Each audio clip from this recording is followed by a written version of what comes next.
The June referendum date for the UK to stay in the EU or not is fast approaching, and the campaigning has picked up steam on either side of the aisle. And so has the drama. For example, Boris Johnson, the former mayor of London, the leader of the campaign for Britain to leave the European Union, compared the EU and Adolf Hitler's plan to rule the continent, which drew the anger of the European Council President Donald Tusk. In this edition of the debate, we'll discuss the chances of the EU leaving, or the UK leaving the EU, where the UK stands on it, including the businessmen who have increased their support for the leave cap. Our guest joining us for this edition of the debate, advisor to the members of the European Parliament, Gary Cartwright, joins us from Brussels. We have investigative journalist Tony Gosling, who joins us from Bristol. I'd like to welcome you both. Gary Cartwright, let me first start with you, and I'm going to try to get some reaction from some of the statements that are being made. For example, from David Cameron, Britain needs the 28-nation bloc more than the EU needs the UK. Do you agree with David Cameron? No, David Cameron's presenting this as a zero-sum equation. We need each other. We live in an interdependent Europe, an interdependent world. David Cameron is clearly fighting for his political life, and I don't think he's doing a very good job of it. I saw his speech last week where he laid out his stall, and to be honest, it appeared to me to be rather sad. But you could say this about the arguments of both sides. I could be very critical about David Cameron and some of his comments, but I can also be very critical about the Eurosceptics, and like many people, as has just been touched upon, I was absolutely horrified to hear Boris Johnson comparing the EU to Adolf Hitler. This is really taking the whole debate into the world of yah-boo politics. Well, that's one of the problems, Tony Gosling, isn't it? That there's not a real debate that's being presented in some respects when you have a leader of the leave camp, Boris Johnson, making those types of statements, at least according to some people. Because the people in the UK, at a minimum, need to figure out what is best for them, what's going to happen. But are those points being discussed? What do you think, Tony Gosling? Well, listen, I mean, we do live in a democracy, and in a democracy you have to have freedom of speech. I would like to see the Remain camp actually engage with what Boris is saying and argue with him, rather than just say, oh, this is silly, this is a conspiracy theory. The fact of the matter is, what he said is that all these people, Napoleon and Hitler, wanted to unify Europe, and that is what the EU is trying to do. Well, he's absolutely right about that. Clearly, that is actually factual. And also, many of those people from the past, Hitler and Napoleon, have had it in for Russia. And we've seen also recently the EU funding massively the Kiev government to do a similar kind of thing. Look, what's going on in Europe at the moment is people are getting very fed up and very disillusioned with what's going on at the centre in Brussels, and they don't see that it's something that's working for them. So in a way, it's quite natural that people might want to secede. I mean, we've seen, for example, in Spain, Catalonia wanting to secede from this crazy system, the euro, to get away from Madrid, get away from Brussels, and to start to run their own affairs. This is actually a kind of defensive move by large populations, by regions, saying what you guys are doing in the middle is not working for us. And actually, the United States of Europe, we're starting to hear this term used much, much more about what's happening in Europe. And this is exactly what's going on. But if you compare it to the United States of America, it's a much bigger project. The EU has a population of around about 500 million people.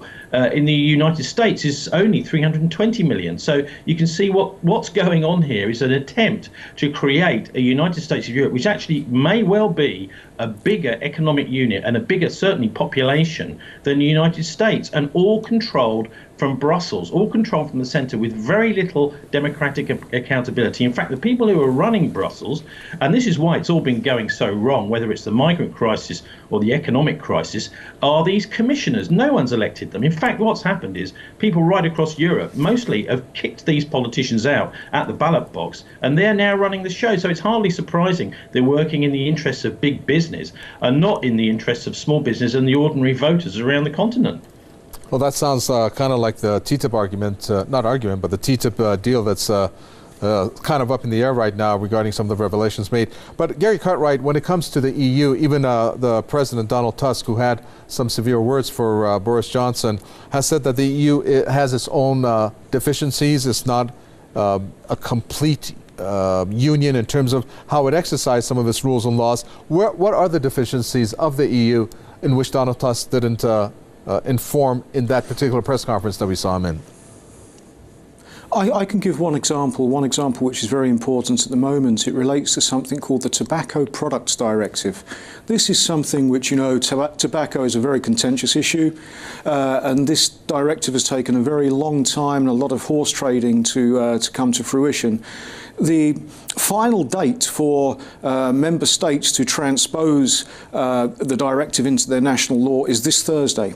And this Friday, the 20th of May, is the date for the implementation of the directive. It's a very, very large and very complex directive. But where are we? With just 3 days to go, where are we? Only 13 of the 28 member states have even completed the legislative work necessary to transpose the directive. The tobacco industry is in a state of panic because they are bound at the moment by national law. Everybody's laws are different, but 13, maybe more, who knows, will have a common law. And this is very, very typical of what we see in the EU. Harmony and integration, they're words, but in reality we're not seeing this. And I think that what President Tusk has said echoes what others have said at high level, which we wouldn't have heard 2 or 3 years ago, is that it's not really coming together, it's not really gelling, it's not really what they expected. What we're seeing with TPD is a political failure. It's going to lead to very, very serious economic difficulties for the industry, and it is, by the way, opening the door to organised crime. This is the mafia's dream, the TPD. Tony Gosling, some of the comments there Gary Cartwright made about the EU, what do you think? Do you agree with him, first of all? And of course, your viewpoints on the EU and its weaknesses? Well, look, from what Gary's saying, I think it's really important that we actually, if you want to understand anything, you've got to see how you got to where we are today. And really, what we see today is Brussels and the massive EU bureaucracy, which really doesn't have much in the way of real democratic accountability. The MEPs that are elected, I mean, all they can do is kind of put their finger in the dike with the legislation, which is drawn up by big business. And incidentally, that's not European big business, that's transatlantic big business. So you've got the same gigantic companies, people like Microsoft, for example, that are influencing policy in the EU, that are doing exactly the same in the United States. So this whole idea of the US and the EU is kind of counterbalancing each other. It's just really an illusion. But how did it all start? Well, it started with something called the coal and steel community, back in 1945, at the end of the Second World War. And some would say even before that, with a 1942 plan drawn up in Berlin, which is called the Europäische Wirtschaftsgemeinschaft. This is during the Second World War, a European economic community that translates in. And that idea was to open up European markets to German cartels.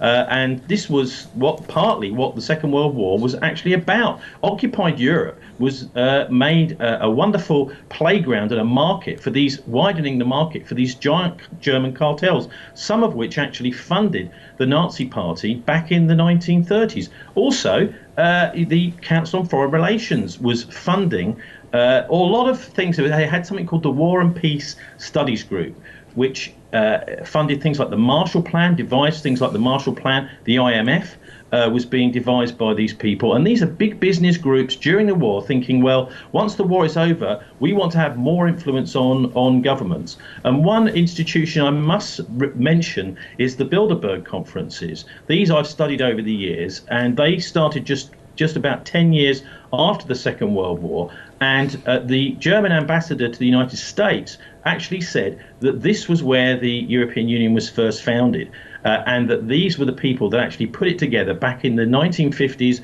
And of course, Britain joined in 1973. We actually only had a referendum on whether we actually wanted to join or not 2 years afterwards, if you can believe that. And that was ratified in 1975. But then in 1992, something very strange happened. We then became something called the EU, which became a political union. We start to talk about the President of Europe, even though he hasn't been elected. And now we're a little bit further down the line, and we are massively, we heard, for example, David Cameron talking about creating jobs. jobs. Well, that's absolutely a joke. Where I live in Bristol is a big industrial city in 1973 with aircraft manufacturing going on, all sorts of fabrication, massive city, and now virtually no industry left whatsoever. What's happened is the other big European countries, mostly German but also French, have basically cleaned out. They bought up and closed down the competition. So we've seen a real de-skilling, and also we've got mass unemployment now in Britain, particularly of our young people. And a lot of this can be laid at the doors of the bureaucracy of the European Union and the single market, which has sucked out much of our industry and much of our jobs from Britain. Well, we can get into the economics of it, but I'm trying to figure out the remaining time how to spread these questions, and I can't help Gary Cartwright to come up with a couple of threats. One which came from the U.S. President Barack Obama when he visited the UK and he made that bold intervention into the politics of Washington's closest ally, the UK, exhorting Britons to stay in the EU, warning that if they left, they would be at the back of the queue for that U.S. trade deal, namely the TTIP. Isn't that a threat, in a sense, by the U.S. President? Absolutely. I found it rather, well, amusing. Amusing's the wrong word because this isn't funny. That on the one hand, Obama was saying that Britain and the US are like twin brothers. We're joined at the hip. We're always together. And then he said, however, if we leave the EU, we can go to the back of the queue. So he's obviously got some funny ideas about being joined at the hip. Let's be absolutely clear about this. The United States wants the UK to remain in the European Union because it wants the UK to be its Trojan horse on foreign policy. That's a good point. We need to get some viewer comments in here. I'd like to get a reaction from you, Tony Gosselin, after we listen to some of the viewer comments that's posted on our Facebook page. We'll be right back. The media is controlled by government, and yet they show things mostly to say vote out. Cameron loves power. They're trying to influence you all to vote out, but making it look like they want in. If you vote out, you are giving Cameron the power he wants. 99% don't want him there in the first place, and now you're going to hand over power to him? God bless us all and human rights. The EU is becoming a rogue organization, imposing socialist principles upon the sovereign nations of Europe. Oh dear, this has really made me laugh. Cameron will be calling us terrorist supporters again. Now he really is desperate. I still can't help thinking there's some reverse psychology going on here, but for what reason, I don't know. Cameron, aren't the UK people going to vote? Seems Brexit is a sure and a painful jab that Cameron is afraid of.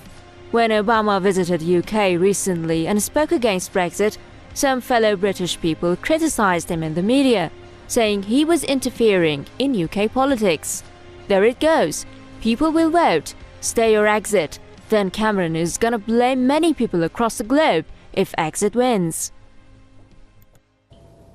Well, some of the viewer comments there. Well, Tony Gosling, I wanted a reaction from you, but before that, the other thread I'm going to push into my question here, or statement, and that is coming from Lieutenant General Frederick Ben Hodges from NATO, who said Brexit could threaten the NATO alliance.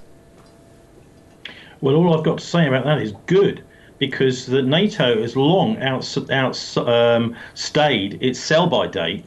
It was supposed to be a defensive treaty formed after the Second World War. Now it's gone on to the offensive, and I mean that, offensive in Ukraine and Syria. What we're seeing is NATO being used to actually take part in these massive global resource wars around energy. And also, of course, NATO is not accountable. It's a very dangerous organisation that's well past its. I mean, I would also draw a parallel with what Boris was saying about the Nazis, because Paul Hauser, he was a Nazi, an SS Corps, Panzer Corps general in the Second World War, and he became, after the war, he became the chief of the SS Veterans Association. He said the first meetings of NATO were actually formed from the international brigades and international supporters of the SS. So I think we need to take a good, long, hard look at NATO, because NATO seems to be expanding. It wants, for example, to have troops in Ukraine. This is extremely dangerous. NATO seems to be pushing us towards a a third world war. I mean, the United States, of course, are the major players in NATO, and what they're doing is they are putting their missile defense shields in Eastern Europe and Romania and threatening Bulgaria too, which is actually escalating us towards a third world war. So I think if Britain was to leave NATO, that would be actually a very good thing. We could start to be independent again with our military alignments, and possibly even align ourselves with Russia to be a counterbalance to the United States in Europe. So I'm afraid that's actually a positive thing to be out of NATO, and of course it means a possible reduction in our military spending, and actually to start to recover Britain's reputation abroad, because NATO has absolutely tarnished that in a terrible way. And if you speak to British troops, British soldiers, even some senior officers, they'll say that NATO's done no good for Britain. All right. Well, Gary Cartwright, we need to get this in also, and this is about how 300 business leaders are backing a Brexit that came out, news that came out just a few days ago. That they're saying that the EU's or the UK's competitiveness is being undermined by the membership, and there's a whole host of people in here. Peter Goldstein, founder of Superdrug, Steve Dowdall, the former vice president in Europe of technology from Sony, and you have Goldman Sachs. MD David Sisme in there. Do you think that their support for Brexit is going to make a difference in terms of translating to votes? I think it will, because the UK is a very business-oriented country. We built everything we have on trade, on international trade, and people do tend to listen to businessmen. The names that you mention are very big names, but it's the fact that it's the SMEs, the small and medium-sized enterprises, that are coming out increasingly against EU membership that will probably have a bigger effect. As I think Tony touched on, I've got a slight technical problem. I can't quite hear what Tony's saying absolutely clearly, but he was talking about EU bureaucracy. And when we hold meetings with constituents and with others in the UK, in the business sector, all we hear over and over again is EU bureaucracy is killing us. Tony Gosling, we're approaching the end of the program, and I'd like to ask you a plain and simple question, since you're there in the UK. When it comes down to the people looking and monitoring some of the different stations and how the people on the streets are reacting to this, it doesn't seem like people are really that informed about what a Brexit would mean. Now, whether it's the economic side of it or otherwise, why is that? Well, it's because we're getting a lot of propaganda here. I mean, just tonight on the Channel 3 ITV News, there was a big piece about how important it was to stay in the European Union with Microsoft, people from Microsoft.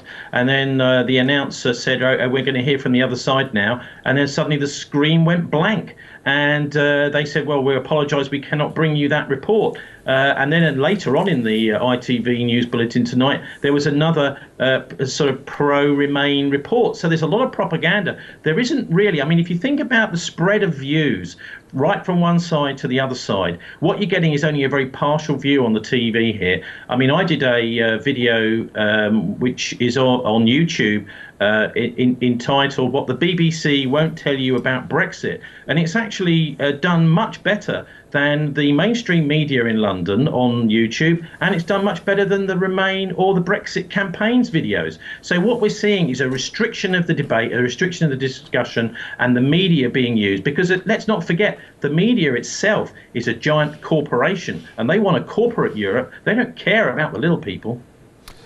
Very well, we're going to have to leave it there. We're fresh out of time. Thank you. Let me thank our guest, advisor to the members of the European Parliament, Gary Cartwright, spoke to us from Brussels, and you were just listening to Tony Gosling, investigative journalist from Bristol. Thanks so much for tuning in to another edition of The Debate.